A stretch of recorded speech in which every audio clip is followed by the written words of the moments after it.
السلام علیکم، میرا نام ہے احتشام ہے۔ F M club podcast کے ایک اور ایپیسوڈ کے ساتھ آپ کی خدمت میں حاضر ہیں۔ آج ہم بات کریں گے قوم عاد کے بارے میں۔ قوم عاد کون تھے؟ شداد کون تھا؟ کیا شداد نے دنیا میں کوئی جنت بنائی تھی؟ کیا کبھی وہ اس جنت میں داخل ہوا تھا؟ ان سب باتوں کے بارے میں جانیں گے۔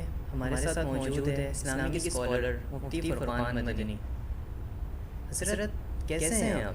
الحمدللہ۔ حضرت اس قوم کا ذکر قرآن میں موجود ہے، قوم عاد کا۔ بسم اللہ الرحمن الرحیم۔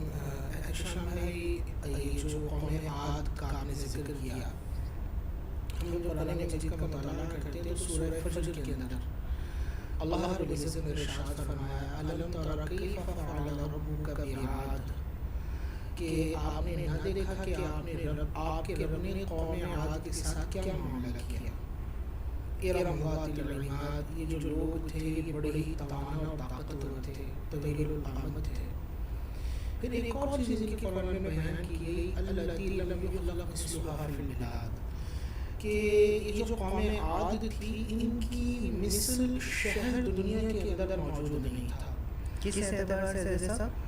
حضرت اگر پہلی چیز ہم دیکھیں قرآن میں جو ان کا ذکر آیا کہ قوم عاد، اور خود قرآن کے آیا یہ بڑے طاقتور تھے، ان کی طاقت اور ان کی قوت اور ان کی صلاحیتوں کا عالم یہ تھا کہ یہ بڑے ہی جو ہے جسیم، یعنی یوں کہیے کہ جسمانی اعتبار سے مضبوط، فٹنس کے اعتبار سے پرفیکٹ، اور صلاحیتوں میں ماہر، اور ٹیکنالوجی جو اس وقت کی تھی اس سے یہ جو ہے مطلب لیس تھے، اور بہت محنت مشقت والے کام کرنے کے بعد بھی یہ تھکن محسوس نہیں کیا کرتے تھے۔ ان کے قد بھی طویل تھے۔ جہاں تک ان کے گھروں کا تعلق ہے تو ان کے گھر بھی بڑے عجیب تھے۔ کس طرح کے گھر تھے؟ ان کے گھر جو تھے ان کے بارے میں تفاسیر کے اندر جو آیا، یہ لوگ پہاڑوں میں اپنے گھر تراش لیا کرتے تھے، ہاتھوں سے۔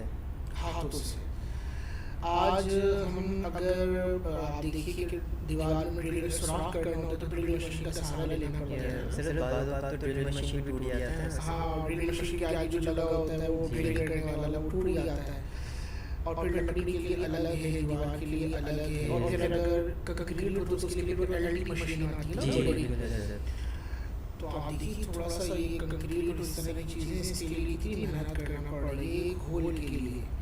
لیکن یہ قوم عاد اس طرح کے جو لوگ تھے نا، یہ پہاڑوں کے اندر پہلے پہاڑوں کو تراشتے تھے، پھر اس کے اندر ہی اپنے رہنے کی جگہ بناتے تھے۔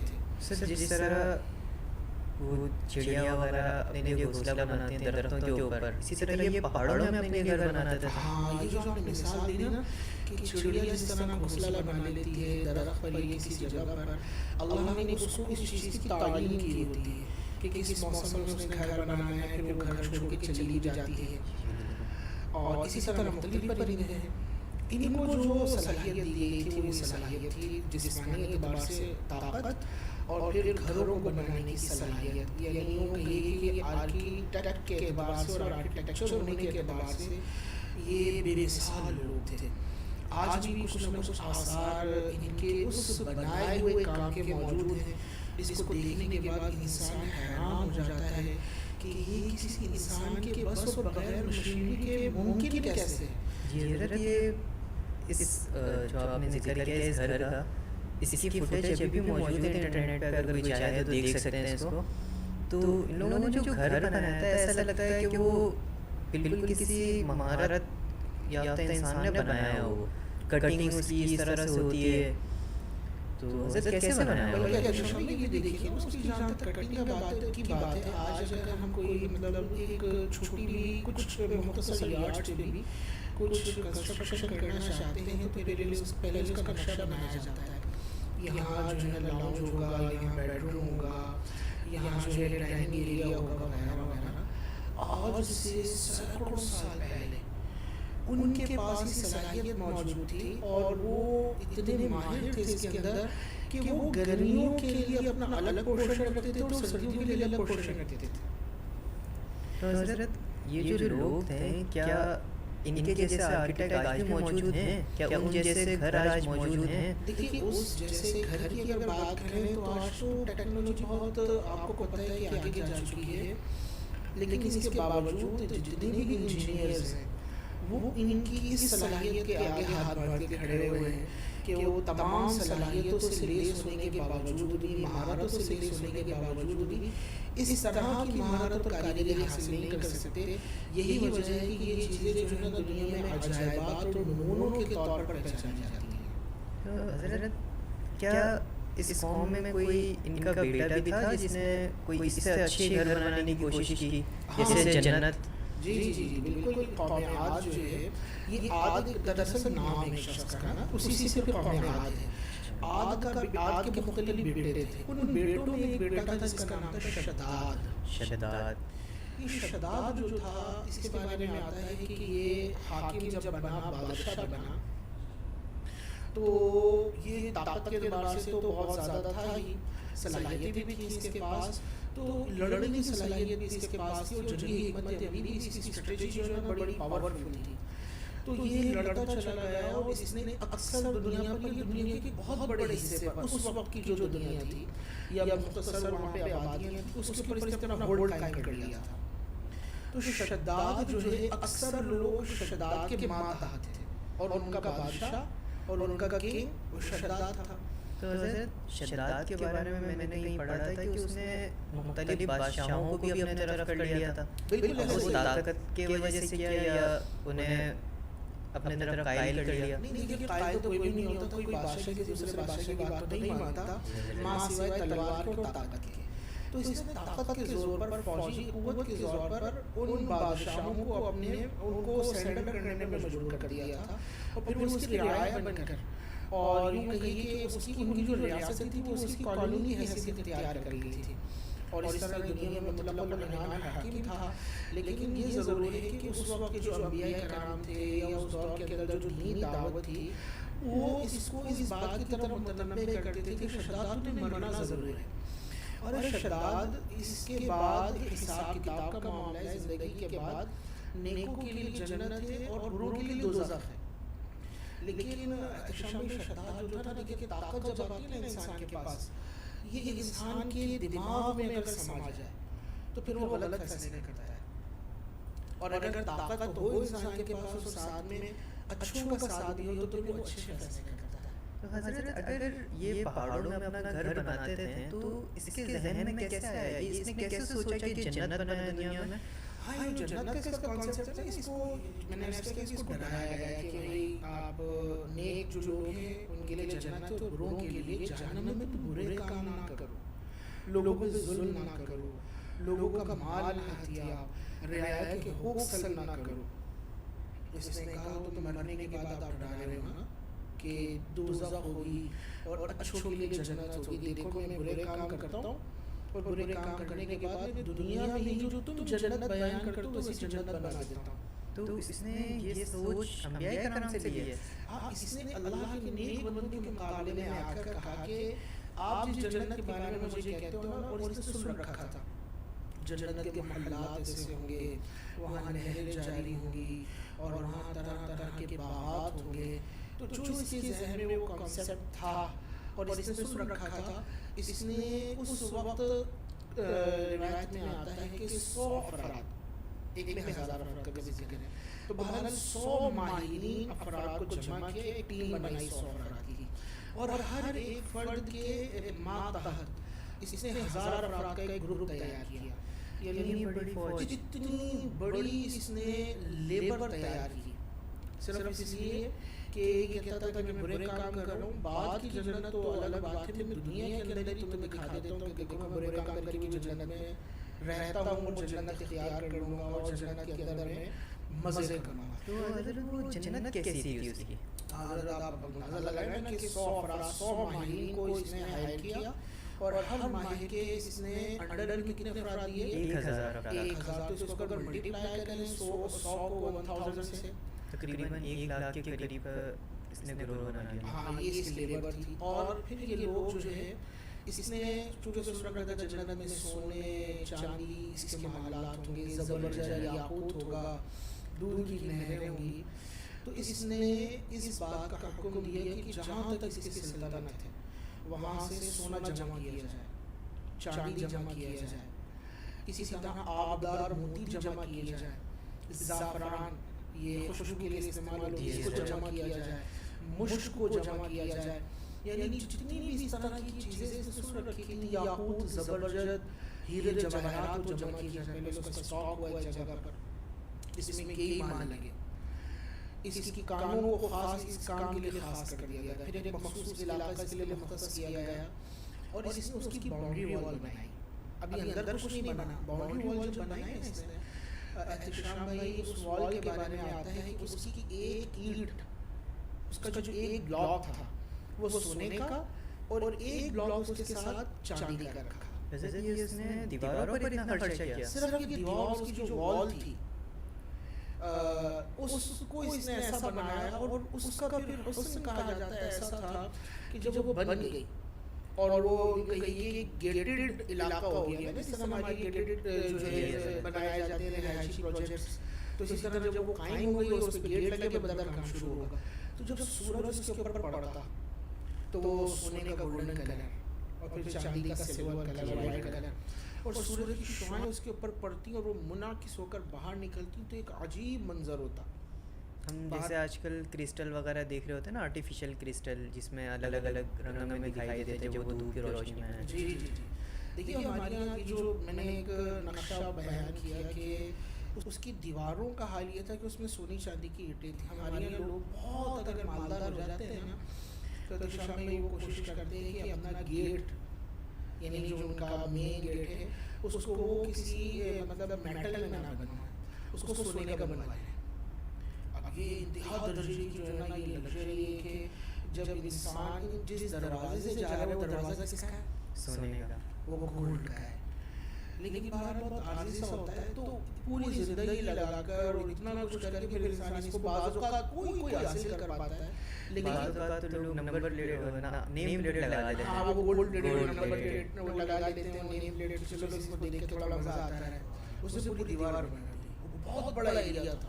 اب اس کے اندر جو ہے مختلف محلات بنوائے، اور ان محلات کی جو بنیادی تعمیر تھی اس میں اس چیز کو فوکس کیا گیا کہ عمارت جب بنی جو اس کا اسٹرکچر ہوگا اور اس میں جو بلاکس استعمال ہوں گے وہ سونے کے ہوں گے، سارے کے سارے بلاک سونے کے بلاک ہوں گے، اور اس کے جو اندر ستون چاہیے ہوتے ہیں، پلرز جو ہوں گے، وہ پلر اس نے کسی سیمنٹ کے نہیں بنائے تھے. کس چیز کے بنائے تھے حضرت؟ اس نے سیمنٹ بنائے تھے یاقوت اور زبرجد کے. یہ قیمتی ترین پتھر ہوتے ہیں، قیمتی ترین پتھر ہیں، ان پتھروں کے اس نے پلرز قائم کیے، اور پھر وہ سونے کے محلات، ایک محل، دوسرا محل، تیسرا محل، وہ بڑے ایریا کے اندر بنایا گیا. پھر اسے سن رکھا تھا کہ اچھا وہاں کا جو فرش تھا احتشام بھائی، اس کے بارے میں آتا ہے کہ آبدار جو موتی ہوتے ہیں، یوں کہیے سچے موتی، جو اکثر ہم سمندر سے حاصل کر رہے ہوتے ہیں، سیل کے اندر جو آتا ہے، شیل کے اندر جو ہوتا ہے، تو ان موتیوں کا اس نے فرش بچھوایا، اور ان موتیوں کے فرش کے درمیان اس نے مشک اور عنبر اور اس طرح کی خوشبوؤں کو اس کے ساتھ جو ہے خلط ملط کیا کہ جب اس پہ کوئی چلنے والا ہو، اس پہ واک کرے، اسے خوشبو بھی آئے، اور یہ موتیوں پہ جب چلے تو چلنے کا مزہ بھی ڈیفرنٹ ہو، اور پھر اس کے اوپر جب سورج کی شعاعیں پڑے تو اس سے کلرز بھی نکلیں. کیا اس کے دماغ میں سوچا تھا اس کے بارے میں؟ وہ چاہتا تھا اللہ کی جنت کا مقابلہ کرے. پھر ایک اور کام اس نے کیا کہ اس نے سن رکھا تھا نہریں، تو اس نے اسی طرح کے موتیوں کو جمع کروایا لاکھوں کی تعداد میں، اور وہ محلات کے سامنے سے اس نے نہریں، وہ زگ زیگ کی صورت میں جس طرح بھی وہ نقشہ تھا، وہ نہروں کا جو ہے نا اس نے فرش وہ قائم کروایا. ہمارے یہاں تو کوئی نہر ہوتی ہے کچی مٹی کی جگہ ہوتی ہے اور پھر اس میں سے پانی گزر ہوتا ہے، وہ ایسا نہیں. اچھا بعض اوقات ایسا ہوتا ہے نہروں کو پکا کر دیا جاتا ہے، اس پہ سیمنٹ لگا دیتے ہیں اور اس میں سے پانی گزرتا ہے. وہ تو حضرت آرٹیفیشیل بناتے ہیں، آرٹیفیشیل بناتے ہیں. اچھا اس نے جو کیا تھا، یہ آپ ہمارے یہاں مزار قائدیہ لاہور کے اندر شالیمار باغ ہے، یہاں پر کچھ نہر کا اور اس طرح کا جو ہے نا وہ بنا ہوا ہے، نالیاں سی ہیں، وہ نہر تو نہیں کہیں گے، وہ مین ہاؤس تک جو پانی لے کے جا رہی ہیں اور اس سے پانی آگے پہنچا رہی ہیں. تو وہ اس کے اندر انہوں نے ماربل لگایا ہوا ہے، سنگ مرمر لگایا ہوا ہے، سنگ سفید. یہ سنگ سفید تو یہاں پہ لگایا گا. اس نے جو نہر کے لیے فرش بنایا تھا وہ موتیوں کا فرش تھا، موتیوں کا فرش، کہ اس میں سے اگر پانی بھی گزرے تو وہ کلیئر نظر آئے. کرسٹل اور بالکل جو ہے نا زبردست. تو بہت اس نے خرچ کیا، اور جنت جو اس کے زوم کے اندر، اس کے گمان کے اندر تھی، اس نے تیار کروائی، اور یہ اس کی نگرانی کرتا رہا، اور لوگوں کے اندر یہ اس بات کا کریز بڑھاتا رہا کہ میں دنیا کے اندر اپنی جنت بنا رہا ہوں. یہ نیک لوگ کیا تمہیں بتاتے ہیں کہ آج آخرت میں مرنے کے بعد جنت ایسے ہوگی، دیکھو میں تمہیں دنیا میں جنت بنا کے دکھاتا ہوں، میں بہت طاقتور ہوں. اور کون ہے کہ جو میری طاقت کو چیلنج کر سکے؟ جسے آپ نے ذکر کیا کہ آپ نے پڑھا کہ اس وقت کے جو اکثر بادشاہ تھے وہ اس کے ماتحت تھے، اس کے آگے سرنڈر کر چکے تھے. تو حضرت یہ جب بن رہا تھا یہ سب کچھ، تو کسی کو دیکھنے کی اجازت تھی اس جنت کو؟ نہیں، اس جنت کو وہ جو کاریگر تھے بس وہی تو وہ بس اس کو جانتے تھے. عام افراد کو دیکھنے کی اس طرح اجازت نہیں تھی. ہاں یہ خود آتا تھا اس کا معائنہ کرنے کے لیے، لیکن ایک ہے کہ جب وہ انڈر کنسٹرکشن ہے، اور ایک وہ ہے کہ جب وہ بالکل فرنشڈ ہو گیا ہے سارا معاملہ، اب اس کے لیے آنا. تو اس شداد کے بارے میں آتا ہے کہ جب بالکل فرنشڈ ہو گیا سارا اس کا معاملہ، یعنی اس کی جنت اس کے گمان کے مطابق، جی. تو یہ بہت بڑا لشکر لے کے نکلا. اور اس لشکر کا حال یہ تھا، راستے بھر اس کے جو مصاحبین تھے اور اس کے ساتھ والے تھے، اس کے اوپر موتیاں لٹاتے تھے، شداد کے اوپر؟ شداد کے اوپر، اور شداد کے نعرے لگاتے تھے کہ اس نے ایسا کام کر دیا ہے کہ دنیا میں آج تک کسی نے نہیں کیا. یہ اس لشکر کے ساتھ آیا، اور یہ اس اپنی جنت میں جانا چاہتا تھا. تو مطلب یہ گیا نہیں تھا ابھی گیا نہیں تھا. ایک روایت میں یہ ہے کہ راستے کے اندر اس کی موت آئی، اور ایک روایت میں کہ اس جنت کے گیٹ پر یہ پہنچا. اب اس نے اس کی جو سواری تھی اس نے اندر داخل ہونا تھا، تو اس نے دیکھا کہ ایک فرد اندر پہلے سے موجود ہے. تو اس نے جب اس کو دیکھا تو اسے وہ اجنبی لگا کہ یہ کون ہے. تو اس نے پوچھا تو کون ہے؟ اس نے کہا میں تیری روح قبض کرنے آیا ہوں. ابھی یہ اندر داخل نہیں ہوا ہے، بس داخل ہونا چاہتا ہے. یہ سارا ماجرا جو یہ جنت میں داخل ہونے سے پہلے ہی کہ میں اس نے کہا روح تو قبض کر لو گے میری، لیکن ذرا جنت تو دیکھ رہے. تو اس نے کہا اتنی مہلت نہیں ہے. جب اس نے یہ سنا نا تو اس سواری سے نیچے اترنے لگا. تو ابھی یہ سواری سے اتر ہی رہا تھا، اس کا ایک پیر سواری میں تھا اور ایک زمین کی طرف تھا. اسی حالت میں اس کی روح نکال لی گئی. تو حضرت اور یہ تڑپ کے زمین پہ گرا اور مر گیا. صرف شداد کے ساتھ یہ معاملہ ہوا اور پورے لشکر کا؟ ہاں، یہ شداد کے ساتھ معاملہ ہوا. اور دوسری روایت اگر ہم اس میں پڑھیں تو اس کے اندر یہ ہے کہ جو شداد کی قوم تھی بعد میں، جو سرکش لوگ تھے، ایک چنگھاڑ آئی، ایک آواز، اتنا وہ ساؤنڈ تھا کہ اس سے وہ جو بھی اس کا بنایا ہوا تھا وہ سب تباہ ہو گیا. آسمانی آواز؟ ہاں، اس میں بعض نے لکھا حضرت جبرائیل علیہ السلام کی وہ آواز تھی. اچھا. ایک بہرحال ایک چنگھاڑ، ایک آواز آئی، وہ ساؤنڈ اتنا تھا، اس ساؤنڈ افیکٹ کی وجہ سے وہ سب ختم ہو گیا، اس کی پاور کی وجہ سے. اور جو لوگ آئے تھے انہوں نے سنا وہ بھی مر گئے وہیں پر. جو جتنے نافرمان تھے وہ سب ختم کر دیے. تو جتنے شداد کے ساتھی تھے وہ سارے اس جنت کو دیکھنے سے پہلے ہی مر گئے؟ بالکل حضرت. یہ اس سے فائدہ اٹھانا، اللہ کی طاقت کو کوئی چیلنج کرے، اللہ ایک وقت تک موقع دیتا ہے. تو حضرت اس سے یہ بھی پتہ چلتا ہے کہ اگر کوئی کسی پر ظلم کر رہا ہے تو ایک حد تک وہ کر سکتا ہے، اس کے بعد وہ نہیں کر سکتا. بالکل احتشام بھائی، دیکھیں ہر چیز کی ایک لمٹ ہے. میں نے کہا نا اللہ تعالیٰ موقع دیتا ہے سرکش جو ہوتے ہیں انہیں بھی کہ آپ لوٹ آؤ. لیکن جب وہ نہیں لوٹتا اور انف ہو جاتا ہے معاملہ، پھر اس کی گرفت ہو جاتی ہے. پھر یا اس کو مہلت دی گئی دنیا کے اندر ہی، اور اس کی بظاہر گرفت نہیں ہو رہی، لیکن مرنے کا وقت تو مقرر ہے. جی حضرت. اب آپ دیکھیے ان دی اینڈ ہوا کیا اس کے ساتھ، کہ کس حالت کے اندر مرا. جس کی حسرت لیے دنیا میں جی رہا تھا، اور جس کو لے کر وہ چیلنج کرتا تھا دنیا والوں کو کہ اس جیسا کام کس نے کیا دنیا میں، وہ اسی کو دیکھنے سے پہلے مر گیا. اس سے بڑھ کے ذلت اور کیا ہوگی، اس سے بڑھ کر اور حسرت کیا ہوگی. بالکل حضرت. تو حضرت اس واقعے سے ہمیں یہ بھی دیکھنے کو ملتا ہے کہ اگر ہم طاقتور ہیں تو اس طاقت کو غلط جگہ استعمال نہیں کرنا چاہیے. ہاں، اس طاقت کا استعمال صحیح کاموں کی طرف کرنا چاہیے. دیکھیے اللہ تعالیٰ نے ہمیں جو بھی پاورز دی ہیں وہ پاورز کس لیے ہیں، ہم اس کو درست کام میں استعمال کریں. اس کو نیگیٹو وے کے اندر لے کے نہ جائیں. اگر ہم اس کو غلط کاموں میں استعمال کرتے ہیں تو قرآن میں تو اللہ نے صراحتاً فرمایا ہے ثم لتسألن یومئذ عن النعیم کہ روز حشر تم سے تمہاری ہر نعمت کے بارے میں سوال کیا جائے گا. اور حضرت شام بھائی روایت میں آتا ہے کہ میدان معاشر کے اندر جو بنیادی سوالات ہیں نا, ان کوشچن میں سے مین سوال یہ ہے کہ آپ نے جوانی کہاں پہ گزاری, جوانی کس طرح گزاری. آج ہماری جو یوتھ ہے, ہمارے نوجوان ہیں, ان کو یہ فکر ہوتی ہے کہ یار جوانی تو ہے, بس اس کو انجوائمنٹ کے اندر گزارا جائے, اس کو مزوں کے اندر گزارا جائے. اب وہ مزہ کیا ہے, وہ حلال ہے کہ حرام, اس سے کوئی فکر نہیں ہے, مزہ آنا چاہیے. آپ نے جوانی کا ذکر کیا. اس دوران اس دور کے لوگ جو تھے وہ بہت طاقتور ہوتے تھے. آج کے دور میں بھی اگر دیکھا جائے تو آپ نے بھی اکثر دیکھا ہوگا خصوصاً نوجوان میں کہ جم کا رجحان جو ہے ان کے اندر زیادہ ہوتا ہے. تو کیا اپنی طاقت کو بڑھانے کے لیے جم کرنا صحیح ہے؟ ہاں دیکھیے, ہم جم والی جو ایک چیز ہے, یہ بھی ایک اچھا اس کا پہلو ہے کہ قوم عاد جو تھی وہ طاقت کے اعتبار سے بڑے مضبوط لوگ تھے اور بڑے توانا تھے. اور آج اگر کوئی شخص چاہتا ہے کہ اپنے آپ کو مینٹین رکھنے کے لیے وہ کوئی بھی سورس استعمال کرے اپنی صحت اور فٹنس کو برقرار رکھنے کے لیے, تو اسلام تو یہ چاہتا ہے کہ صحت برقرار رہے. تو آپ دیکھیے صحت کو اگر برقرار رکھنے کے لیے آج کل یہ ایسٹرائڈ وغیرہ یا میڈیسنس وغیرہ لے رہے ہوتے ہیں, کیا یہ بھی صحیح ہے؟ کس حد تک اس کی اجازت ہے؟ نہیں, پہلے تو میں یہ عرض کروں گا نا کہ یہ جو صحت کو برقرار رکھنے کا معاملہ ہے, اسلام نے اس کو پسند کیا برقرار رکھے. یعنی اپنے آپ کو با طاقت, یعنی طاقتور رکھنا, با صحت مند رکھنا, یہ شریعت کو مطلوب ہے کہ آپ اس سے نیکی کے کاموں میں مدد حاصل کر سکیں. اسلام ہمیں یہ نہیں کہتا آپ کمزور ہو جاؤ, آپ بیمار پڑ جاؤ, نہیں, صحت کو برقرار رکھیں.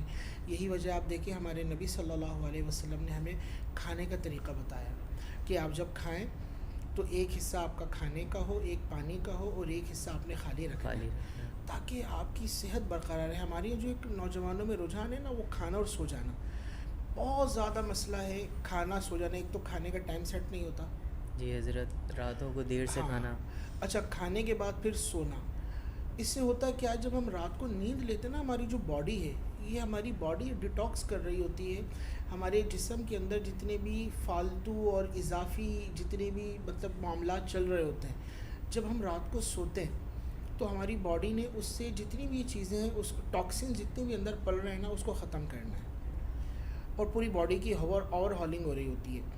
لیکن اگر ہم کھانا کھا کے سو گئے تو اب باڈی نے کیا کرنا ہے, وہ اندر جو پڑا ہوا ہے میدے کے اندر, میدے کو اس کو ہضم کرنا ہے, تو پوری باڈی اسی کے اندر لگی ہوئی ہے, یعنی اب اس سے انرجی لینے کے لیے لگی ہوئی ہے, اس کو ختم کرنے میں اور اس کو یوٹیلائز کرنے کے لیے لگی ہوئی ہے. اس نے جو کام کرنا تھا وہ کام رہ گیا. یہی وجہ ہے کہ وہ لوگ جو اس طرح کی عادت بنا لیتے ہیں, کھانا, سو جانا اور اس طرح کے معاملات کو کنٹینیو رکھنا, ان کی صحت جو ہے وہ ڈیمیج ہو جاتی ہے. ان کا معدہ جو ہے, اسٹمک, وہ طرح طرح کے امراض کا گڑھ بن جاتا ہے. لیور فنکشن ان کا ڈسٹرب ہو جاتا ہے. بہت ساری چیزیں ہیں. لیکن جہاں تک یہ معاملہ کہ قومیات طاقتور تھی, ہمیں طاقت برقرار رکھنا ہے, بالکل رکھنا ہے, لیکن اس کا منفی استعمال نہ ہو. یا جیسے آپ نے کہا کہ جم جوائن کر لینا, یا مطلب ویٹ لفٹنگ اگر کوئی کرتا ہے تو بالکل, ویٹ لفٹنگ میں اگر کوئی کرتا ہے, کسرت کرتا ہے, یا کوئی پہلوانی کرتا ہے, تو جو شریعت کے تقاضے اس کے اندر رہ کر کرے, تو اس نے اسلام نے منع نہیں کیا. لیکن اب یہ ہے کہ اضافہ کرنے کے لیے, جیسے آپ نے کہا کہ اضافی دوائیں لے لینا, جی حضرت, یا اسٹرائڈس وغیرہ لے رہے ہوتے ہیں, جس سے ایسے اس سے طاقت نہیں آتی ہے, اس سے جسم پھول جاتا ہے. جی حضرت, ایسے ہی ہے کچھ. دیکھیے, ایک صورت یہ ہے کہ آپ نے مثال کے طور پر کسی کے کاٹن کا لباس ہے نا, کاٹن کے کپڑے جو ہیں اگر وہ پریس نہ ہو تو کس طرح وہ آپس میں ملے ہوئے ہوتے ہیں, اور بالکل عجیب سا ہو جاتا ہے. لیکن اگر آپ اس پہ پریس کر دیں تو ٹن ٹن کڑک کڑک ہوتا ہے نا, آوازیں آ رہی ہیں, ٹن ٹن کی تو نہیں آتی, ایگزامپل کے طور پر میں کہہ رہا ہوں. تو وہ بڑے دیکھنے میں شائن کر رہے ہوتے ہیں, اور جو پہنتا ہے اس کو ذرا وہ بھی تھوڑا ایٹیٹیوڈ دکھاتا ہے اپنا. لیکن جیسے اس پہ پانی پڑے اور وہ تھوڑا استعمال ہو جائے تو پھر اس کی حالت کیا ہوتی ہے, پھر وہ اپنے فارم پہ چلے جاتا ہے. تو یہ جو اس طرح اضافی دوائیں یا چیزیں لے رہے ہوتے ہیں, یہ بس باڈی کے اندر جسٹ ایسا ہی ہے کہ ٹائر پنکچر ہو گیا تھا اور آپ نے اس کے اندر ربڑ ڈلوا لی, تو حضرت یہ لیتے اس لیے نا کیونکہ انہیں شو آف کرنا ہوتا ہے, دکھانا ہوتا ہے کہ کٹس وغیرہ باڈی میں آ جائیں. تو یہ مسئلہ ہے نا کہ یہ چیزیں لیتے ہیں, اس سے باڈی جو ہے نا تھوڑا اپنے حجم سے آگے بڑھ جاتی ہے اور تیزی کے ساتھ بڑھ جاتی ہے. پھر اس کے بعد وہ کٹس وغیرہ دکھاتے ہیں تو پھر اس سے حفظ نفس حاصل ہوتی ہے, مزہ ہوتا ہے. حضرت یہ نفسیاتی بیماری ہے. جی بالکل, معذرت کے ساتھ میں اسے کیا کہوں گا, یہ نفسیاتی مسئلہ ہے. سامنے والے سے صرف وقتی طور پر تعجب خیز نگاہیں حاصل کرنے کے لیے کوئی شخص اپنے آپ کو موت کے منہ میں ڈال دے. اور یہ نفسیاتی مسئلہ اور نفسیاتی بیماری ہماری اتنی بڑھتی جا رہی ہے بیچارے نوجوانوں میں ہمارے, اور وہ اس کو سمجھتے ہیں کہ ہم بہت کمال کی کوئی چیز کر رہے ہیں. جیسے آپ نے کہا کہ باڈی کے کٹس ہیں, اس کی سیلفی لینی ہے, پکچرز لینی ہے, اس کو انہوں نے اپنے انسٹا پہ لگانا ہے, اپنے فیس بک پہ لگانا ہے, اپنے ڈی پی پہ لگانا ہے کہ سامنے والا متاثر ہوگا. ٹھیک ہے, وہ متاثر ہوا کتنی دیر کے لیے, وقتی طور پر چند لمحوں کے لیے, پھر اس کے بعد اس نے آپ کو آگے کر دیا, پھر وہ کسی اور کو دیکھ رہا ہے. اچھا, متاثر ہوا بھی, پھر آپ سے آگے بھی تو کوئی اور ہے جس نے اور زیادہ اور محنت کیا ہوا ہوتا ہے اور اپنے آپ کو مینٹین کیا ہوا ہوتا ہے. اب یہ ہوا کہ دوائیاں جب لے لیں اس طرح کی, جسم وقتی طور پہ پھول گیا, پھر اس کے سائیڈ ایفیکٹس کیا آتے ہیں, پھر وہ لیور فنکشن ڈیمیج ہو رہا ہے, پھر کڈنیز پر ایفیکٹ آ رہا ہے. پھر ایسے لوگوں کا حال یہ ہوتا ہے کہ ان کی جو زندگی ہوتی ہے نا وہ لمیٹڈ ہو جاتی ہے.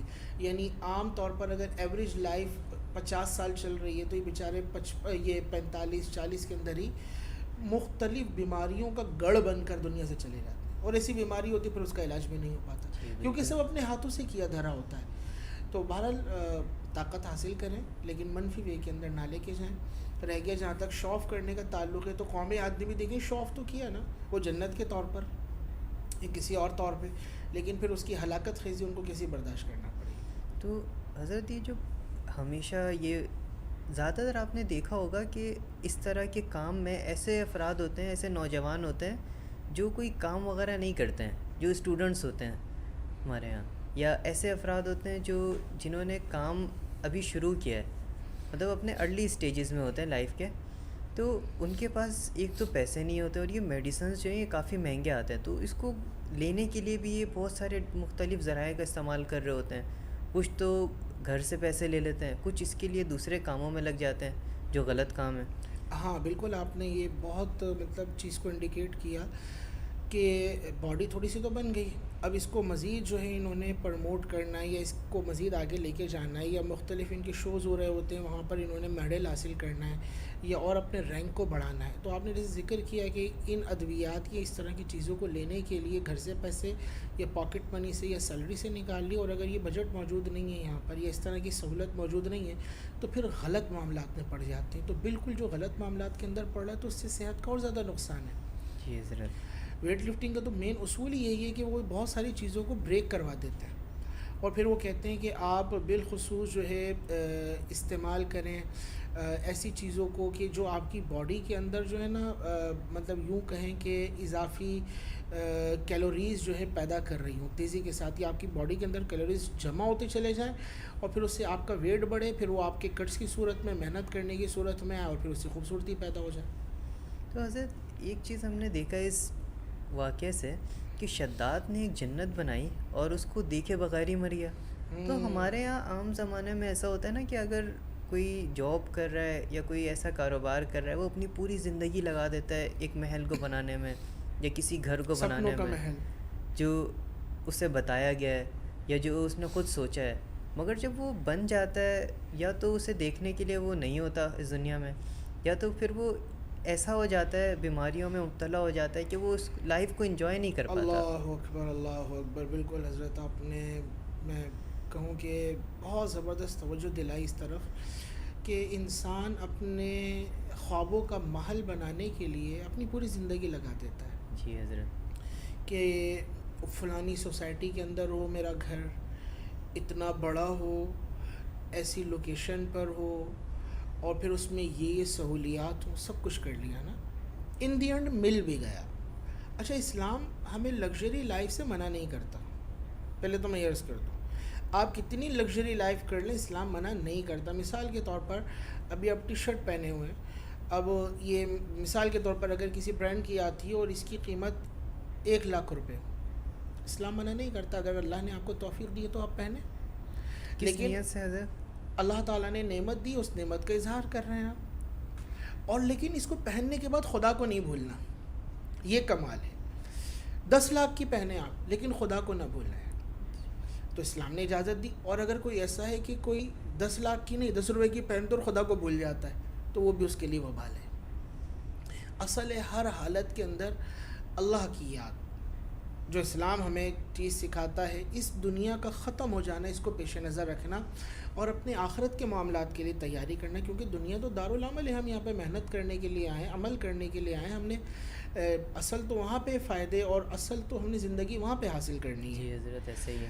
تو اب بعض اوقات انسان محنتیں کرتا ہے اور اپنے خوابوں کا محل بنا بھی لیتا ہے، لیکن آپ نے کہا کہ وہ جب بن جاتا ہے تو وہ اس کو دیکھ نہیں پاتا، یا ایسے وقت میں آ جاتا ہے کہ پھر وہ بیماریوں اس کو گھیر لیتی ہیں اور اس سے وہ لطف اندوز نہیں ہو پاتا. ایک ہی کمرے میں پڑا ہوتا ہے. ایک ہی کمرے میں پڑا ہوتا ہے. میں نے تو حضرت ایسے بھی افراد دیکھے بیچارے بہت بڑے بڑے سیٹ ہیں اور بہت مالدار ہیں، لیکن زندگی کس پہ گزر رہی ہے. ان کی اولادیں جو ہیں نا، ان اولادوں کی اپنی ایسی لائف ہے دیکھ کر کے انسان جو ہے نا اشش کر اٹھے. لیکن جس نے سب کچھ کیا نا، آخر کے اندر وہ کہاں ہے؟ وہ اس کے ساتھ ایک ہاسپٹل والا بیڈ ہے، جی کچھ مشینیں لگی ہوئی ہیں، ایک نرس اس پر متعین ہے اور دوائیں ہیں اس کے ساتھ، اور بس وہ اسی کے ساتھ جی رہا ہے. بعض اوقات حضرت یہ اولڈ ہاؤس میں بھی ہوتے ہیں کہ گھر سے نکال دیے یہ جاتے تو ہیں. وہاں پر ہوتا ہے نا کہ جب بچے ان کی کیئر نہ کر سکیں تو پھر اٹھا کے ان کو ایسی جگہوں پر ڈال دیا جاتا ہے. لیکن جہاں تھوڑی سعادت مند اولاد ہوتی ہے تو وہ گھر کے کمرے میں ڈال دیتی ہے. جی حضرت. اور پھر پیسہ دیتی ہے، پوچھتی پھر بھی نہیں آ کر. ہاں جو سعادت مند ہوتے ہیں پھر وہ خدمت کر رہے ہوتے ہیں.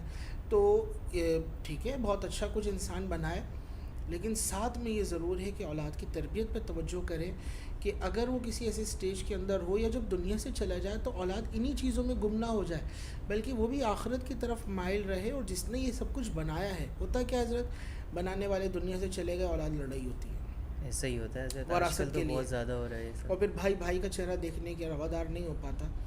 تو تربیت بہت ضروری ہے. شداد نے بھی جنت بنائی تھی، جی، لیکن اس کے ساتھ جتنے بھی لوگ تھے وہ سب غیر تربیت یافتہ تھے، اور اس کا اندھی نتیجہ کیا ہوا دیکھیے، سب ہلاک ہوئے.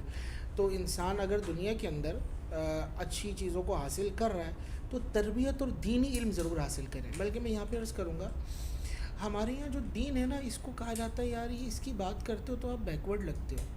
یہ اگر آپ دین کا نام لیتے ہو نا، یہ تو فرسودہ خیالات والے آپ افراد ہو.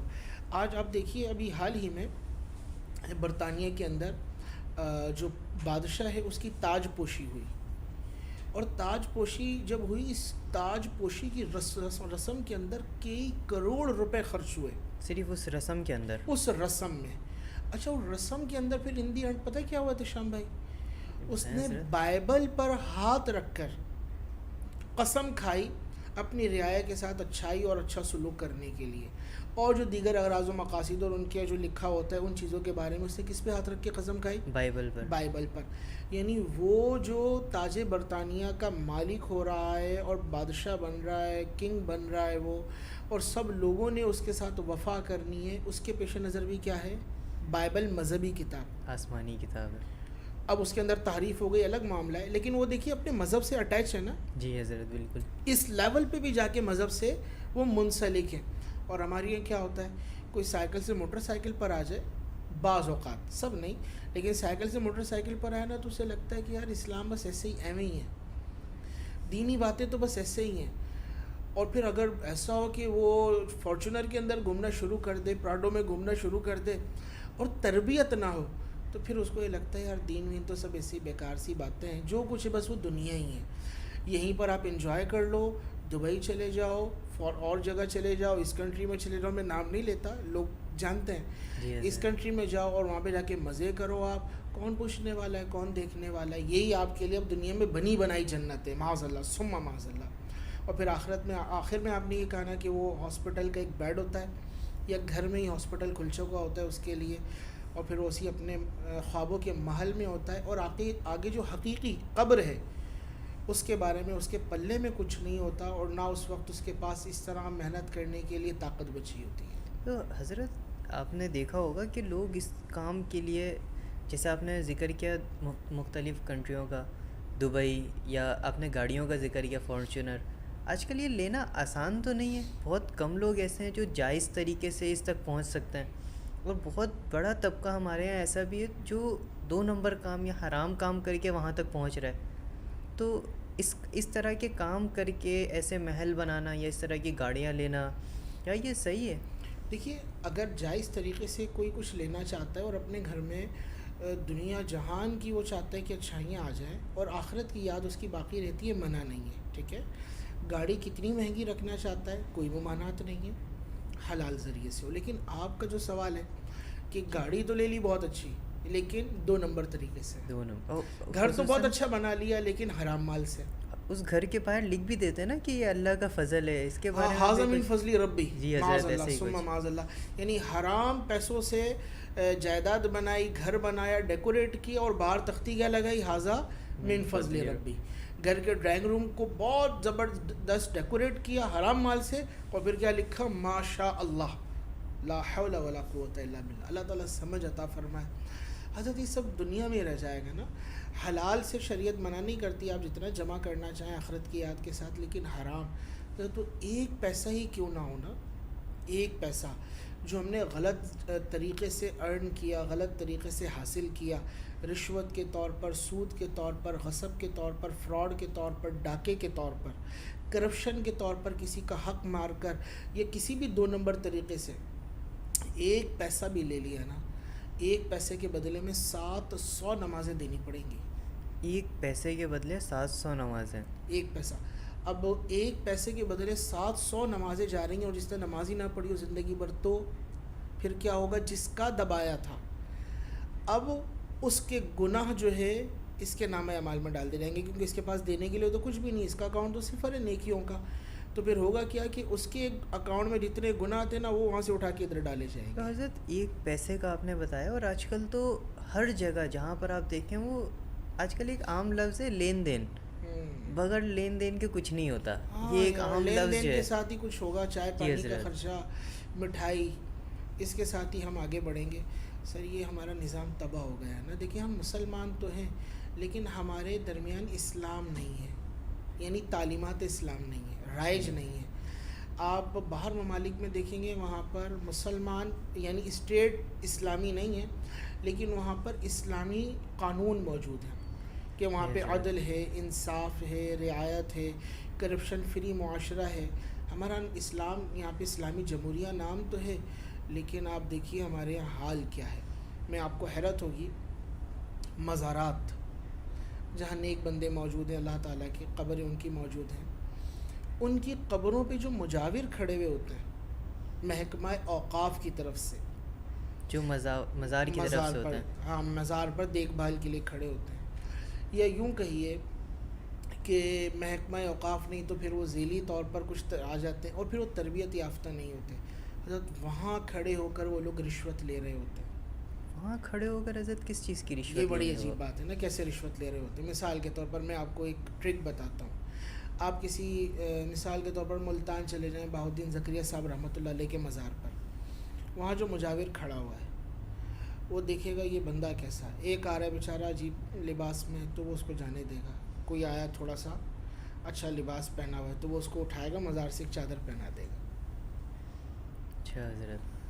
اب وہ سامنے والا تو خوش ہو گیا، یار اسی عقیدت مزار کی چادر پہنا دی اس نے مجھے نا. نسبت، ہماری یہ تو نسبتوں کا ایک تعلیم اور تربیت کا سلسلہ ہے، اور بہت اچھی چیز ہے نسبت. اب مل تو گئی، لیکن اب اس چادر کے بعد وہ کیا کہتا ہے، جب بندہ جا رہا ہوگا تو دروازے پہ کھڑا ہوگا ملاقات کے لیے کہ اس چادر کے بدلے ہمیں کچھ دے گا، اب کچھ دے کے چاہیے. یا وہ جو ڈبہ رکھا ہوگا اس کے اوپر ڈنڈا مار رہا ہوگا کہ اس کے اندر کچھ ڈال کے چاہیے. کتنی بڑی بے ادبی ہے. اللہ والے موجود ہیں، لوگ وہاں پہ قرآن پڑھ رہے ہیں، اور وہ صرف کیا کر رہا ہے، ایک ڈنڈا لے کے ڈبے میں مارا، ٹن ٹن ٹن، اس کے اندر کچھ ڈال کے جاؤ. یعنی اس کا ایک ہی مقصد ہے، وہ دندے کے لیے بیٹھا ہوا ہے. حالانکہ حضرت وہ چادر تو ہم جیسے ہی کوئی لوگ وہاں پر رکھتے ہیں نا، چڑھاتے ہیں. جی جی جی. تو وہ اگر دے بھی دے تو اس سے کیا فرق پڑے گا؟ حضرت یہ ایک پورا ٹاپک ہے چادر کے حوالے سے، ہم اس پہ انشاءاللہ پروگرام کریں گے. مزارات پر جو مسائل ہو رہے ہوتے ہیں، اور ہمارے مسلمان جا کے وہاں پہ عقیدتوں کے اندر اپنا پیسہ ضائع کر رہے ہوتے ہیں بعض اوقات، یا بعض اوقات جو نیکی کا کام نہیں ہوتا اس کو نیکی سمجھ کے کر رہے ہوتے ہیں. انشاءاللہ اس پہ ہم کریں گے، تو اس میں یہ والی چیزیں بھی آئیں گی انشاءاللہ.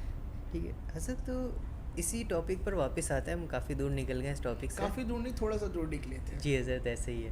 تو ہم دیکھ رہے ہوتے ہیں کہ کچھ لوگ ایسے ہیں جو لگژری لائف کے پیچھے بھاگ رہے ہیں، اور کچھ ہمارے یہاں خاص طور پہ ہمارے ملک میں کچھ ایسے ہیں جن کے پاس گھر ہی نہیں ہے رہنے کے لیے. بالکل حضرت ایسا ہی ہے.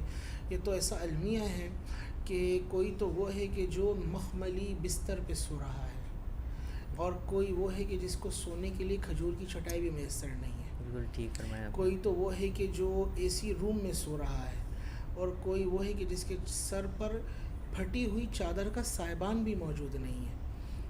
ریاست جو ہوتی ہے یہ ماں کی طرح ہوتی ہے نا، اس نے رعایا کو پروٹیکٹ کرنا ہوتا ہے، اس کی ضروریات کا خیال رکھنا ہوتا ہے. لیکن حضرت جہاں کرپشن ہوتی ہے، آپ دیکھیے ہمارے ہاں بالخصوص جب سیلاب آ جاتا ہے، یا کراچی کا ہم حال دیکھ لیں. سیلاب کی تو ایک صورتحال تھی، ایک چلیں بارش کا معاملہ ہوا، لیکن تیاری نہ ہونے کی وجہ سے کتنی بڑی تباہی ہوئی. جی حضرت ایسا ہی ہوا تھا کچھ. لیکن آپ کراچی کے حالات دیکھیں، حالیہ بارشوں میں کیا ہوئے. مس مینجمنٹ کی وجہ سے اور کرپشن کی وجہ سے اور پھر فرسودہ نظام کی وجہ سے لوگوں کی زندگی بھر کی کمائی کیا تھا، کسی کے پاس 40 گز کا مکان، کسی کے پاس 60 گز کا مکان، اور اس گھر کے اندر کیا تھا، گھٹنوں گھٹنوں، کہیں کمر کمر، کہیں گلے گلے تک، کہیں اس سے بھی اوپر گٹر کا پانی بھرا ہوا تھا. ایسا ہی ہے. اب نہ ان کے گھر کا راشن، وہ سارا گٹر کے پانی کی نظر ہو گیا. ان کے گھر میں جو تھوڑا بہت فرنیچر کے نام پر کچھ سامان تھا سب خراب ہو گیا. کپڑے جو تھے وہ خراب ہو گئے، کچھ بھی نہیں ان کے پاس. بس ایک مکان ہے، اور وہ مکان کیا ہے، در حقیقت وہ مین ہال بنا ہوا ہے، اور ایک وہ گٹر لائن ہی بنا ہوا ہے کہ جس طرح لائنوں میں پانی چل رہا ہے وہ سارا کچھ ان کے گھر کے اندر موجود ہے، اور نکاسی کی کوئی صورتحال نہیں ہے. تو حضرت یہ مشہور بھی ہے کچھ یہاں کے لیے کہ اگر ہم یہ نہ دکھائیں تو ہمیں امداد کیسے ملے گا. حضرت یہ جو امداد لینے والے ہیں نا اور جمع کرنے والے، مرنا انہوں نے بھی ہے. شداد نے بھی جنت بنائی جی تھی نا، حضرت. چلا گیا. اور کیسے چلا گیا کہ جو اس کا ایکسٹریم لیول تھا اس سے پہلے ہی مر گیا، دیکھنے سے پہلے ہی مر گیا. دیکھنے سے پہلے ہی. اچھا، اس طرح کے جتنے فراعین ہیں دنیا کے اندر جو لوگوں کے حق پہ ڈاکہ ڈالتے ہیں اور اپنی دنیا میں جنت بنانا چاہتے ہیں، جب وہ ایکسٹریم پہ پہنچ جاتے ہیں وہ اس سے فائدہ لینے سے عاجز ہو جاتے ہیں. ایسا ہی ہوتا ہے حضرت. جس یہ کے خدا کی قدرت ہے. جب ایکسٹریم پہ پہنچ جاتے ہیں نا، پھر وہ اس سے فائدہ حاصل نہیں رہ سکتے، بلکہ وہ چیز ان کے لیے بے فائدہ ہو جاتی ہے. تو حضرت یہ جب انہیں سب پتہ ہے، انہوں نے یہ سنا بھی ہوگا یہ سارے واقعات کو، تو ان کے دل میں پھر یہ خیال کیوں نہیں آتا کہ انہیں بھی مسئلہ مرنا ہے ہے. غفلت اور حرام مال جو ہے نا، یہ قلب سے نور چھین لیتا ہے. مطلب اب وہ سمجھ نہیں سکتے یہ ہاں، دین کو. پھر ہوتا یہ ہے کہ دلوں پہ پردے پڑ جاتے ہیں کہ جب حرام مال جمع کرنے اور لوگوں کا خون چوسنے، اور یوں کہیے کہ آج اب گندم کا حال دیکھیں نا، ہماری گندم کی بھی کٹائی ہوئی ہے. جی حضرت. اور کراچی کے اندر آٹا نہیں مل رہا ہے لوگوں کو. کہہ یہ رہے ہیں کہ تباہ ہو گئی ہے. آٹا جو ہے نہیں تباہ نہیں ہوا حضرت، 4,500 روپے کا بیگ ہو گیا. 4.5 کروڑ کے لگ بھگ جو گندم تھی صرف سندھ کی، وہ ساری سندھ کی گندم جو تھی نا وہ چلی گئی بیوپاریوں کے ہاتھ میں، جو ہماری جنہوں نے چیز اسٹاک کر لیا، اور بعد میں پھر اس کو اپنے ریٹس کے اوپر وہ نکالیں گے. اور آپ دیکھیے مارکیٹ کے اندر اس کی قلت پیدا ہو گئی ہے. تو حضرت آپ نے گندم کا ذکر کیا، میرا تعلق ٹیکسٹائل کی فیلڈ سے، تو کاٹن ہمارے پاس سب سے زیادہ اس کی پیداوار ہے. اور اگر آپ کاٹن کا ایک چھوٹا سا باکس لینے جائیں تو وہ بھی آپ کو 100 روپے کا ملے گا یہاں پر، جبکہ وہ ہمارے ملک میں ہی اگ رہا ہے اور وہ ہمارے ملک میں اتنا مہنگا بک رہا ہے. کیونکہ مین جو اس کے اچھے والے کاٹن جو ہوتے ہیں نا، وہ یا تو پھر کوئی ایکسپورٹ میں چلا جاتا ہے، یا تو کسی ایسی کمپنی خرید لیتی ہے، کوئی ایسی کمپنی جو اسے اسٹاک کر کے وہ اپنے فائدے کے لیے استعمال کر رہی وہ ہوتی اپنے ہے. ریٹ پر بیچتی ہے نا. جی حضرت. بالکل.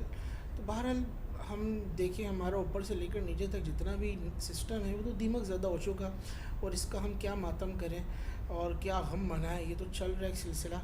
بہرحال یہ ہے ضرور ہے کہ آج کا جو پروگرام ہے ہمارا، اس سے میسیج یہ ہے کہ اگر کوئی اس طرح کا فرد دیکھے، اس تک یہ بات پہنچے، وہ غور ضرور کرے کہ شداد وہ بہت طاقتور تھا، وہ بہت مالدار تھا، اس نے بہت مال جمع کیا، کوئی اس کے آگے سر نہیں اٹھا سکتا تھا.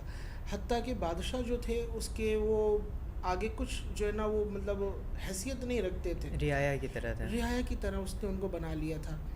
اور پھر اس نے کیا کیا، جنت بنا لی. اور ان دی اینڈ ہوا کیا، اس میں جانے سے پہلے مر گیا.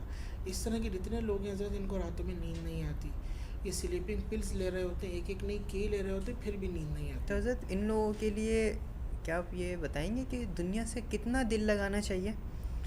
حضرت جہاں تک دنیا سے دل لگانے کی کا تعلق ہے تو دنیا کے اندر اس طرح رہنا ہے کہ جس طرح ایک مسافر رہتا ہے، اور روایت کے اندر آتا ہے کہ مرنے سے پہلے مر جاؤ. اس کو بھی وضاحت کر دیں. مرنے سے پہلے مرنے کا مطلب یہ تو ہے نا، انسان جب مرتا ہے تو خواہش ختم ہو جاتی ہے. جی حضرت. تو دنیا کے اندر بھی انسان رہے، خواہشات اب ختم تو مکمل نہیں ہو سکتی لیکن کنٹرول ہو سکتی ہیں ضرور. اب جب خواہش ہوتی ہے تو اس کو یا تو حلال ذریعے سے پورا کرے گا، حرام ذریعے سے. حلال سے تو بالکل اجازت ہے، حرام کی طرف بڑھ رہا ہے تو اس سے اپنے آپ کو روکے، مبتلا ہو گیا تو بچنے کی کوشش کرے، توبہ کرے، لوٹ کر اللہ کی بارگاہ میں. لیکن اگر اسی میں ڈوب گیا تو بس پھر ہلاکت ہے. حضرت ہمارا جو شو ہے یہ زیادہ تر نوجوان لوگوں کے لیے ہے، تو یہ جو آپ نے ذکر کیا مرنے سے پہلے مر جانا، تو کیا یہ کس عمر میں ضروری ہے؟ دیکھیے، مرنے سے پہلے مرنے کا مطلب ایسا نہیں کہ کفن پہن کے انسان بیٹھ گیا. مراد یہ کہ انسان لوٹ آئے، اسٹیپ بیک کرے. وہ جو چاہ رہا ہے نا زندگی کے اندر انجوائے کرنا، اس کا ایکسٹریم لیول کیا ہوگا؟ وہ نشوں کی طرف چلا جائے گا، گناہوں کی طرف چلا جائے گا، آنکھوں سے گناہ دیکھ لے گا. وہ اپنے پورے جسم کو گناہ میں لگا دیا نا، پھر اس کے بعد وہ کیا کرے گا؟ پھر بھی بے سکونی ہے، پھر بھی بے قراری ہے، پھر بھی بے چینی ہے. مزہ کہاں پر آئے گا؟ سکون کہاں پر آئے گا؟ قرآن کہتا ہے الا بذکر اللہ تطمئن القلوب، اللہ کی یاد میں دلوں کا چین ہے. تو ہماری یوتھ، ہمارے نوجوان دیکھیں، اب کب اس کو چاہیے کہ وہ اپنے رب سے تعلق جوڑے؟ جی حضرت یہ سوال تھا. تو 7 سال میں جوڑ لے. جس دن پیدا ہوا تب سے رب سے تعلق جدا ہو گیا. مسلمان کے گھر میں جب پیدا ہوا اکثر نا، ہمارے یہاں حضرت یہ اب یہ کہ از خود جوڑنا، از خود جوڑنے کی جہاں تک بات ہے تو جیسے ہی شعور کی منزل پہ قدم رکھے، بالغ ہو. لڑکوں کے اندر بلوغت کی عمر 12 سے 15 سال ہوتی ہے، لڑکیوں میں 9 سے 15 سال کے درمیان ہوتی ہے. بالغ ہو گئے تو نماز فرض ہو گئی، نماز پڑھنا ہے، حرام سے اپنے آپ کو بچانا ہے، حلال کی طرف آنا ہے. اور یہی وقت ہے کہ انسان اپنے آپ کو پھر ٹین ایج کے اندر ہوتا ہے نا، تو اس کے اندر اپنے آپ کو برائیوں سے، بری گیدرنگ سے بچانے کی کوشش کریں. پھر آج کل جو ہمارے یہاں مسئلہ چل رہا ہے وہ بہت بڑا مسئلہ ہے. ہماری قوم کو لگا دیا حب جا کے پیچھے کہ آپ فیم حاصل کرو. فیم کے لیے کسی بھی لیول پہ چلے جاؤ، حیا کو ختم کر دو، لباس سے بے لباس ہو جاؤ، کسی بھی درجے میں چلے جاؤ، لیکن آپ کو فیم ملنا چاہیے. تو فیم اچھا ذکر کیا آپ نے. فیم کس طرح کا ہونا چاہیے اس کے پیچھے لوگ نہیں جا رہے ہیں کہ وہ فیم جو ہے ہمیں اچھے کام سے حاصل ہو یا برے کام سے حاصل مجھے ہو. بہت اچھا لگا یہ کہ فیم کس طرح کا ہونا چاہیے. ہماری قوم یہ بھی سوچنے کی صلاحیت اب کھوتی چلی جا رہی ہے. جی کس حضرت. طرح کا فیم لینا ہے. وہ طریقہ کار لوگوں کو متاثر کرنے، اٹریکٹ کرنے، توجہ حاصل کرنے کا کہ شاید جانور بھی نہ کریں. جی حضرت ایسے ہی ہے. آج وہ ہمارے جو انسان کہلاتے ہیں، اشرف المخلوقات ہیں، وہ یہ کام کر رہے ہیں، بلکہ جانوروں کی اداکاریاں کر رہے ہیں اور پھر اس کے ذریعے شہرت لینے کی کوشش کر رہے ہیں. تو جب فیم اس درجے پر حاصل کرنے کا جذبہ چلا جائے، اس کو نفسیاتی مرض کہا جاتا ہے. ہم بیمار ہو گئے نفسیاتی طور پہ حضرت، لیکن ہم نے اس کو جو ہے نا نام دے دیا ہے کہ میں بہت بڑا ٹک ٹاکر ہوں. ہم نے اس کو نام دے دیا میں بہت بڑا یوٹیوبر ہوں. ہم نے نام دے دیا میں بہت بڑا ولاگر ہوں. لیکن اس کے پیچھے دیکھیں کہیں ایسا تو نہیں میں نفسیاتی مریض بن گیا کہ جو ہر ایک گھنٹے کے بعد یہ دیکھتا ہو کہ لائکس کتنے بڑھیں، جو یہ دیکھتا ہو کمنٹس کتنے آئیں، اور جو یہ دیکھتا ہو کہ کتنے لوگوں نے جو ہے نا بیل آئیکن کو پریس کر دیا اور اس طرح کی چیزیں کر دی ہیں. اس کو کچھ ہو نہ ہو نفسیاتی مریض ضرور بن گیا. حضرت یہ تو ایک الگ معاملہ ہے نا. ہم تو چلے جائیں گے دنیا سے، یہ ویڈیوز باقی رہ جائیں گی. سب کچھ کانٹینٹ جو چھوڑ کے جا رہے ہیں باقی رہ جائے جی گا. حضرت. اور یہ گناہ جاریہ نہ بن جائے، بلکہ جو کر کے جا رہے ہیں لوگ اس سے سیکھیں گے. حضرت آج کل تو یہ ٹرینڈ ہے نا، اگر کسی نے ایک چیز کر دیا اور وہ فیمس ہو گیا تو اس کو لوگ کاپی کرتے ہیں، تو وہ کاپی کرنے پہ بھی اس کو گناہ مل رہا ہوگا جس نے پہلے یہ شروع کیا بالکل تھا. حضرت حدیث شریف کے اندر آئے گی جس نے کسی کوئی برا کام جاری کیا اور اس سے سیکھ کر لوگوں نے وہ کام کیا تو ان سب کے برابر اس کو گناہ یہ جس نے گناہ کو جاری کیا اس کے برابر اس کو گناہ ملے گا. آپ دیکھیے مثال کے طور پر اگر کوئی ڈانس کا اسٹیپ ہے کوئی کرتا ہے، جی حضرت، اور وہ اسٹیپ جو ہے وہ وائرل ہو جاتا ہے. اب کیا بچہ، کیا بوڑھا، کیا جوان، کیا مرد، کیا عورت، حضرت وہ ایک ہی اسٹیپ کے پیچھے پڑ رہے ہیں نا سارے. اب وہ کیا چاہ رہے ہیں کہ مجھے یہ معاملہ مل جائے. اب جس نے وہ اسٹیپ کیا تھا اور پھر وہ وائرل ہو گیا، اب وہ یہ سوچے کہ اس نے گندی چیز، غلط چیز لوگوں کے اندر ڈال دی. اب جتنے لوگ یہ کام کر رہے ہیں سب کے برابر اس کو گناہ مل رہا ہے. بندہ اپنے گناہ کے بارے میں اللہ کی بارگاہ میں جواب نہیں دے سکتا. اپنے گناہ کا بوجھ کیسے اٹھائے گا؟ وہ چہ جائے کہ ہزاروں نہیں لاکھوں لوگ اس سے سیکھ کر وہ گناہ کر رہے ہیں، ان سب کے گناہ کے برابر اس کے نام اعمال کے اندر گناہ آ رہا ہے. کتنی بڑی بربادی ہے اگر سوچے تو. لیکن چونکہ خیال اس طرف جاتا نہیں ہے، اس لیے کہ آمدنی ہو رہی ہوتی ہے ٹک ٹاک کے حضرت، ذریعے، آج یوٹیوب کل کے اس ذریعے. طرح کا پھر وہ پیسے جب ملنا شروع ہو جاتے ہیں نا تو پھر کہتے ہیں یار گناہ آ رہا ہے، ہم نے کوئی ہاتھ پکڑ کے تھوڑی کہا کہ تم اس طرح ٹیڑے مڑے ہاتھے لاؤ، یہ تو خود ہی کر رہا ہے. کر تو رہے ہیں لیکن سکھایا تو آپ نے، ذریعہ تو آپ بنے. سوال آپ سے بھی ضرور ہوگا. حضرت یہ اس واقعے سے بھی یہی سبق ملتا ہے نا ہمیں کہ مال آنے سے انسان کی سوچ جو ہے وہ سوچنے کی صلاحیت ختم ہو اگر جاتی ہے. تربیت نہ ہو تو یہ مال تو وبال ہے، بہت بڑا وبال ہے یہ، کہ یہ انسان کو خدا کے مقابلے میں لا کے کھڑا کر دیتا ہے نا، تکبر پیدا کر دیتا ہے جی یہ. حضرت. اور تکبر جو ہے یہ تو انسان کو زیب ہی نہیں دیتا. یہ تو اللہ رب العزت کے لیے، کبریائی تو اللہ کی چادر ہے، کبریائی تو اللہ کے لیے ہے، بڑائی تو اللہ کے لیے. بندہ ہے کیا؟ ایک سانس ابھی جسم کے اندر جو گئی ہے، اگر یہ واپس نہ آ سکے اور جو اندر لینا ہے وہ جا نہ سکے، بس ختم انسان. بس اتنی ویلیو ہے. حضرت ہم لگژری لائف کے پیچھے تو جا رہے ہوتے ہیں، کیا ہمیں آخرت کی لگژری لائف کی فکر کرنی چاہیے؟ اللہ، آخرت کی لگژری لائف اصل تو ہے ہی ہے کہ آخرت کی لگژری لائف کے لیے کوشش کریں. دنیا کو ہم جتنا اپنا چاہتے ہیں کہ ہم پرسکون اور پر آسائش بنا لیں، ٹھیک ہے، بنائیے حلال ذریعے سے، لیکن جو لازم ہے وہ ہے قبر، پہلا گڑھا. دیکھیے قبریں جو اوپر سے دکھ رہی ہوتی ہے نا، یہ بظاہر ایک جیسی ہوتی ہے، لیکن حدیث کے اندر آیا یہ جو مٹی کے تودے دکھ رہے ہیں نا اوپر سے، یہ بظاہر سب ایک جیسے ہیں، لیکن ان میں سے کوئی وہ ہے قبر اندر سے کہ جو جہنم کا گڑھا ہے، اور کوئی وہ ہے جو جنت کا باغ ہے. تیسرا کوئی آپشن ہی نہیں ہے، بس تیسرا دو ہی ہے. دو ہی آپشن ہے، یا تو قبر اندر سے جہنم کا گڑھا ہے، اوپر سے سب ایک جیسے کی مٹی کے ڈھیریاں ہیں، لیکن یا تو اندر جہنم کی آگ بھڑک رہی ہے، یا نمبر 2 اندر جنت کا باغ ہے. وہ جنت کا باغ کیا ہے؟ مومن کے لیے اس کی قبر تا حد نگاہ وسیع کر دی جاتی ہے.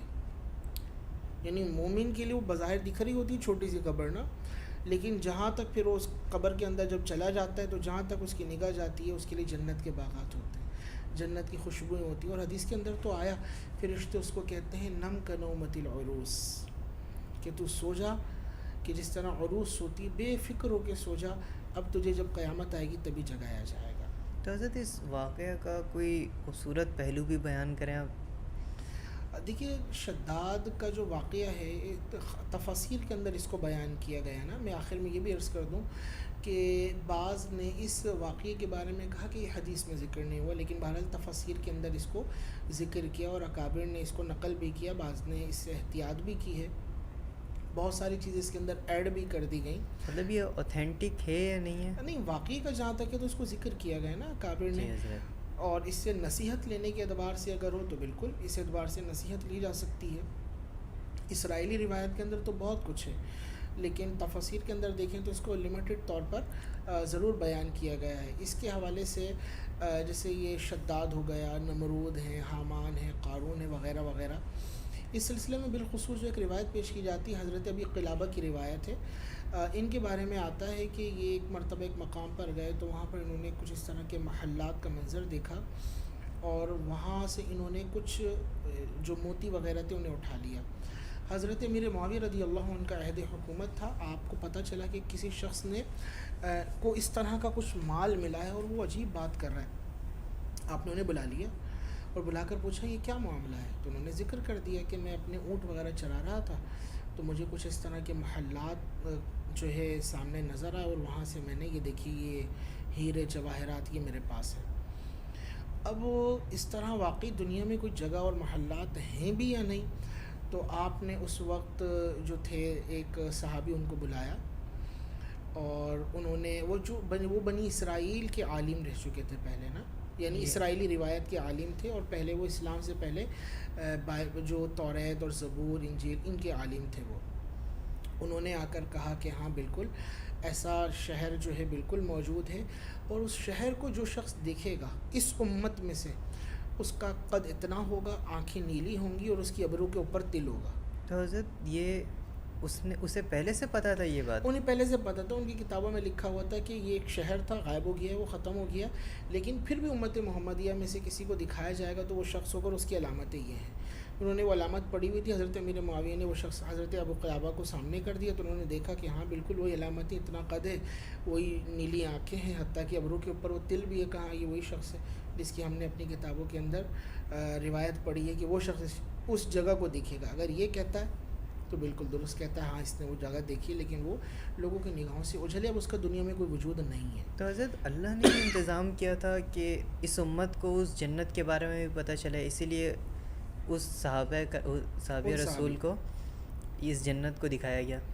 ہاں یہ اللہ تعالیٰ کی اپنی مشیت اور اپنی مرضی ہے، وہ جو چاہے کرتا ہے، اس کی مرضی پر تو کسی کا زور نہیں ہے نا۔ تو بہرحال قرآن کے اندر اگر ہم دیکھیں کہ یہ شداد کی جنت کو اس طرح بیان کیا گیا تو اس طرح کا واقعہ نہیں ہے۔